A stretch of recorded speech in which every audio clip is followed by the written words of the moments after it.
नमस्कार बच्चों, कैसे हैं सब? बढ़िया बेटा। आज जो है हम समास के बारे में पढ़ने जा रहे हैं। ठीक है बेटा, किसके बारे में पढ़ने जा रहे हैं? समास के बारे में। तो समास जो है बेटा हमारा दो शब्दों से मिलकर बना। जो समास शब्द है वो कौन कौन शब्दों से? सम और आस।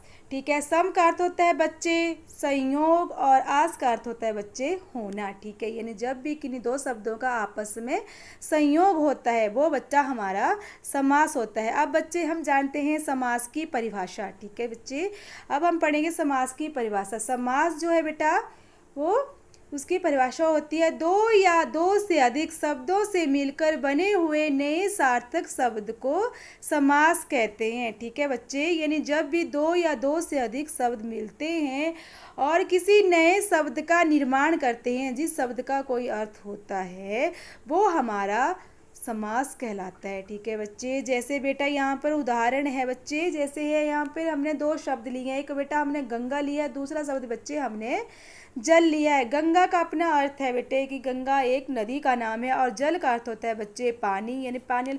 दोनों अलग अलग शब्द हैं, लेकिन बच्चे जब इनको हम दोनों शब्दों को आपस में मिलाते हैं तो बेटा बनता है गंगा जल। ठीक है, यानी जब भी दो या दो से अधिक शब्द आपस में मिलते हैं और किसी तीसरे शब्द का निर्माण करते हैं तो वो हमारा समास कहलाता है। ठीक है बच्चे, तो ये थी हमारे समास की परिभाषा। बेटा जैसे कि आप यहाँ पे देख रहे हैं कि हमारे पास दो शब्द थे। ठीक है, तो ये जो हमारा जो शब्द है बच्चे, जैसे हमारा है गंगा शब्द, तो बच्चे ये हमारा जो है वो पूरा पद कहलाएगा। ठीक है, और ये दूसरा शब्द जो है वो हमारा उत्तर पद, यानी जो गंगा जल है उसे हम समस्त पद कहेंगे। जब हम बेटा हम इसका विग्रह करेंगे तो बनेगा गंगा का जल। ठीक है बेटा, अब हम आगे पढ़ेंगे बच्चे समास के प्रकार कि समास के कितने प्रकार होते हैं। बच्चे समास के जो है बेटा वो हमारे 6 प्रकार होते हैं। कितने होते हैं बेटा? 6 प्रकार होते हैं। ठीक है, कौन कौन से हैं बेटा? पहला है अव्ययभाव का समास, दूसरा है तत्पुरुष समास बच्चे, तीसरा है कर्मधारय, चौथा है द्वंद्व समास, छठा है पांचवा है बच्चे हमारा द्विगु समास और छठा है बेटा हमारा बहुव्रीहि समास। ठीक है बेटा, तो ये है हमारे 6 प्रकार के समास।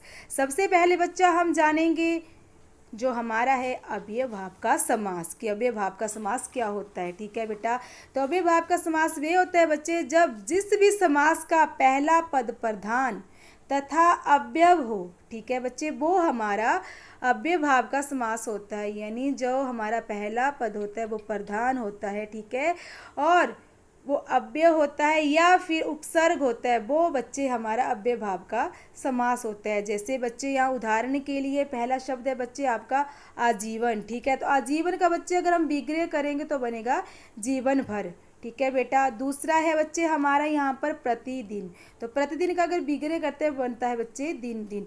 ठीक है बेटा, जैसे बेटा हमारा आजीवन है तो जीवन जो शब्द है वो एक सार्थक शब्द है, उसके साथ जो है बच्चे आ उपसर्ग लगा है। ठीक है बच्चे, क्या उपसर्ग लगा है इसमें? आ जो है बच्चे हमारा उपसर्ग लगा है। ठीक है, तो आ जो है बच्चे हमारा क्या हो गया? एक उपसर्ग है। ठीक है, आ लगने से ये हमारा अव्ययभाव का समास हो गया। ठीक है बेटा, आगे प्रतिदिन है बेटा, तो प्रतिदिन में प्रति जो है बच्चे हमारा उपसर्ग लगा है, तो ये हमारा अव्ययभाव का समास है। आगे बच्चे आप देख रहे होंगे जैसे कि बेटा यहाँ पे है हाथों हाथ। ठीक है, ये हमारा समास है। ठीक है, अब हमने बात की कि जो अव्ययभाव का समास होता है वो होता है बेटा पहला पद प्रधान होता है और अव्यय या उपसर्ग होता है। ठीक है बच्चे, तो यहाँ पर जो है बच्चे यहाँ पर दो पद हैं हाथों हाथ। ठीक है, यानी जहाँ पर दोनों पद एक जैसे हों, समान हों, वो भी हमारा अव्ययभाव का समास होता है। ठीक है, हाथों हाथ का जब बच्चे हम विग्रह करते तो बनता है हाथ हाथ में। ठीक है बेटा, आगे बच्चे हमारा दिनों दिन। ठीक है, दिनों दिन का जब बच्चे हम विग्रह करते तो बनता है इसका दिन दिन, यानी जब दोनों पद समान हो एक जैसे हो तब भी हमारा अव्ययभाव का समास होता है। एक तो बात ये होगी, दूसरी है जब हमारा पूरा पद है पहला पद है वो उपसर्ग हो, अव्यय हो, छोटा हो। ठीक है बच्चे, वो हमारा अव्ययभाव का समास होता है। तो अव्ययभाव के समास में बच्चे हमने 2 चीज़ें याद रखनी है। एक तो है बच्चे जो हमारा कि पहला पद जो है वो उपसर्ग हो और दूसरा कि दोनों पद पद समान होते हैं। तो बच्चे वो हमारा अव्यय भाव का समास होता है। ठीक है बेटा, आगे हम बात करते हैं जो हमारा दूसरा है बेटा हमारा तत्पुरुष समास। तत्पुरुष समास क्या होता है?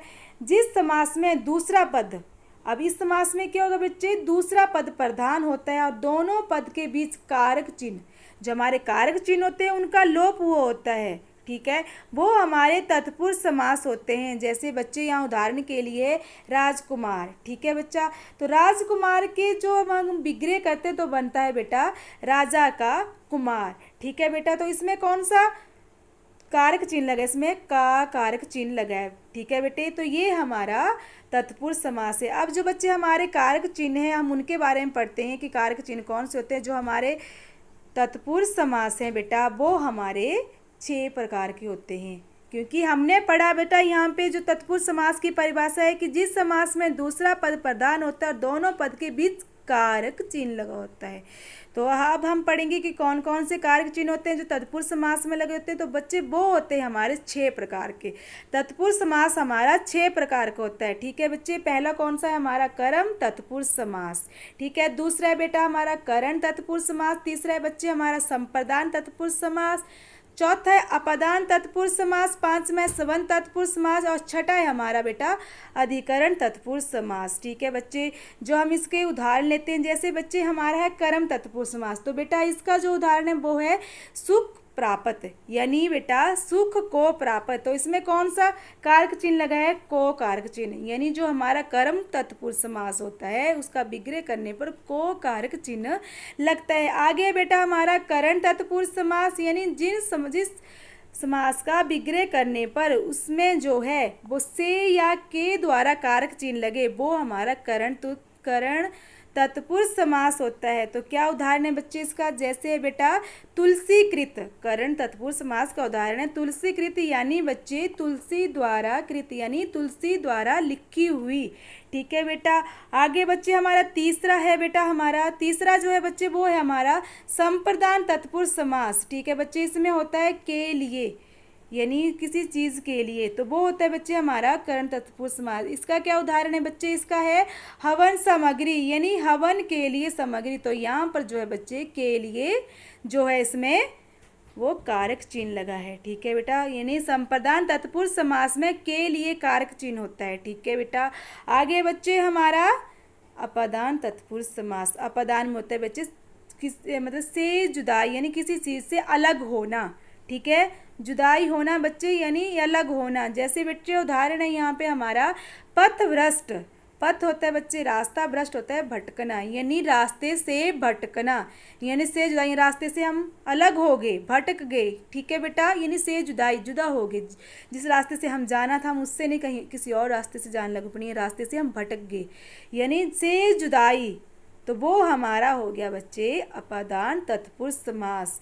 आगे बेटा हमारा संबंध तत्पुरुष समास, यानी आपस में संबंध होना, यानी यहाँ पे जो है कारक चिन्ह का, के, की और रा, रेरी ये चिन्ह लगते हैं बच्चे, वो हमारा होता है संबंध तत्पुरुष समास। तो बच्चे इसके उदाहरण है बेटा जैसे सेनापति, यानी सेना का पति, यानी यहाँ पे जो बच्चे कारक चिन्ह कौन सा लगा है?